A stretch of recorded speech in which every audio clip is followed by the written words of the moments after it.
Écoutez, on va partager un constat, c'est qu'au moment du redémarrage, tous les secteurs industriels ne sortent pas des 2 mois de crise avec le même état d'activité, les mêmes handicaps, les mêmes perspectives ou même les mêmes opportunités.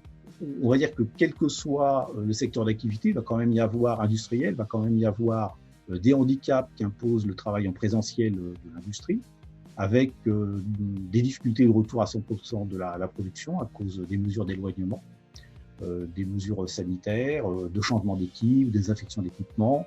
Et tant qu'on n'aura pas de vaccin, on restera dans ces perspectives de retour partiel à l'activité. Bon, honnêtement, là, on évoque un mantra qui est né sur des revendications sociales et politiques de la réindustrialisation française qui serait nécessaire. Un mantra qui est largement antérieur à la crise, mais qui est remis en priorité du fait de celle-ci. Donc moi, je vous propose d'aborder le sujet en termes d'objectifs, de faisabilité et d'impact.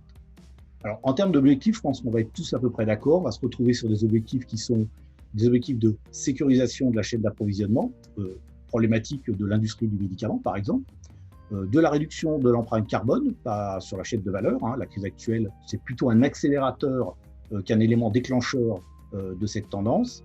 Et puis, troisième élément d'objectif de la relocalisation, éventuellement, c'est de s'affranchir de transports ralentis qui ont un impact sur la supply chain, comme on l'a aujourd'hui. Donc, je dis que tout le monde se retrouve sur ces objectifs, je pense. En termes de faisabilité, il va falloir s'affranchir des conséquences des politiques de spécialisation des pays qui ont focalisé les compétences et les capacités de production dans certains secteurs. Pour prendre qu'un exemple, en matière d'électronique grand public ou même de composants électroniques, la France est devenue un acteur mineur, sinon un désert de ce secteur-là. Imaginons qu'on résolve ce problème. De toute façon, va apparaître un moment où ce seront les matières premières ou les appros en amont qui deviendront le nœud de la complexité et de l'efficacité de la chaîne de valeur. Donc, clairement, sur ces problématiques-là, il y a des solutions alternatives qui paraissent beaucoup plus accessibles, comme des sourcings alternatifs à proximité qui vont permettre de diversifier les sources d'approvisionnement et sans avoir à relocaliser. Pour revenir à l'essence, il ne faut pas oublier qu'à l'origine des délocalisations, il y a d'abord eu un constat de non-compétitivité. Et ce qu'on a aujourd'hui en sortie de crise, les leviers pour accroître la compétitivité et la productivité de notre outil industriel. Alors, les recettes, elles sont connues. C'est de l'investissement matériel ou immatériel dans l'innovation et son corollaire, qu'il ne faut pas oublier, qui sont les mesures fiscales qui vont aller avec. On parle là d'amortissement accéléré, on est dans le monde industriel, capitalistique, ou de la baisse de l'impôt sur les sociétés, par exemple. Enfin, en question impact, il y a des incontournables. Moi, j'ai en tête ce que disait Louis Gallois récemment. Est-ce qu'on est prêt à payer la relocalisation? Est-ce que nous, consommateurs, on est prêt à payer la relocalisation? Une voiture plus chère, des produits agricoles plus chers. On l'a vu, vous comme moi, pendant la crise, avec des produits frais français qui étaient systématiquement plus chers que ceux qui sont importés. Donc, pour beaucoup de ces relocalisations, de ces questions de relocalisation, c'est nous, les consommateurs, qui avons la clé de la solution.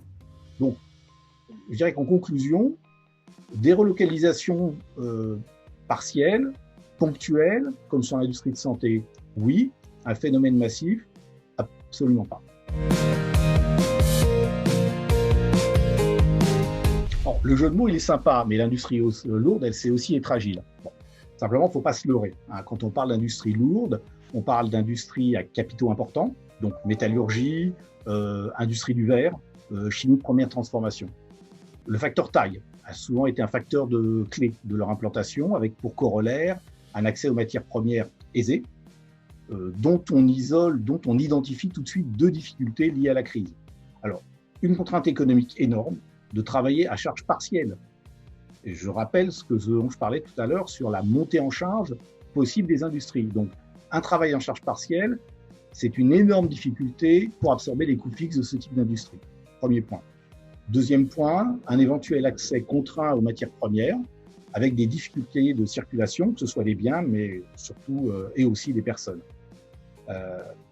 On va douter que généralement elles sont adossées à des secteurs comme l'automobile, les transports, le bâtiment, l'aéronautique dont on parlait tout à l'heure, qui portent en elles-mêmes des incertitudes, secteurs qui portent en eux-mêmes des incertitudes sur leur rythme de redémarrage. Donc, on va dire en conclusion, oui, une adaptation rapide nécessaire, peut-être encore plus que ce que l'industrie a été capable de rendre sur la crise 2008-2009, au travers de l'innovation, au travers de l'irruption des solutions d'industrie 4.0, et puis au travers de la formidable agilité des organisations qu'elles ont su développer. Alors, vous posez la question à un entrepreneur. Alors, clairement, ça, je ne sais pas. Je ne sais pas comment on fait. Si c'est vital en termes d'indépendance stratégique de la nation ou d'une zone économique, l'Europe par exemple, moi je ne vois que des aides pour y faire face. On l'a vécu, un bon exemple, c'est la voiture électrique, avec la nécessité de maîtriser la technologie et la production de la batterie. En tout cas, c'est ce qui est apparu aux autorités et nationales et européennes. On pense que ne pas maîtriser cette chaîne, c'est remettre en cause l'existence même de l'ensemble de la filière industrielle. Donc les industriels, les États, l'Europe se sont retrouvés avec des aides pour mettre en place un Airbus de la batterie pour assurer l'avenir de la filière industrielle. Donc voilà, ça c'est un premier élément de réponse. Maintenant, à l'échelle stricte de l'entreprise, la question de la saine gestion, elle ne peut pas déboucher sur un maintien de telles activités qui seraient non rentables. Au contraire, on voit plutôt qu'en période de crise, ce sont surtout des opportunités pour faire un travail de fond sur la pertinence du portefeuille d'activité.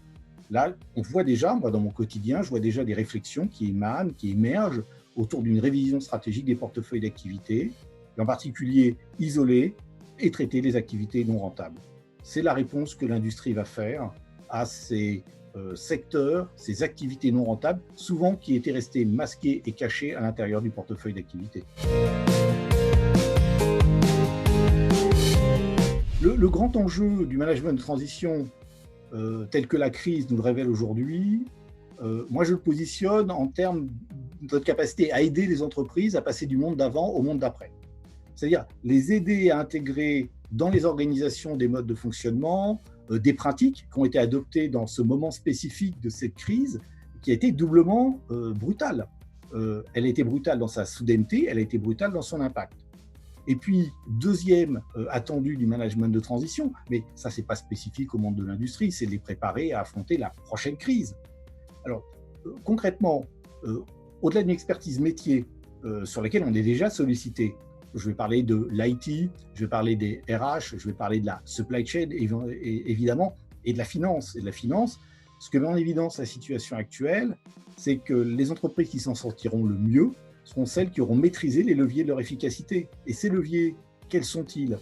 C'est distinguer l'urgent de l'important, c'est accélérer les prises de décision, accélérer la gestion des projets, c'est l'empowerment des gens. Et ces enjeux sont les qualités intrinsèques du management de transition, de nos managers de transition. C'est pour ça qu'en conclusion, moi je reste très optimiste sur la place que gardera le management de transition dans la réussite de la transformation des entreprises et leur préparation à la prochaine crise.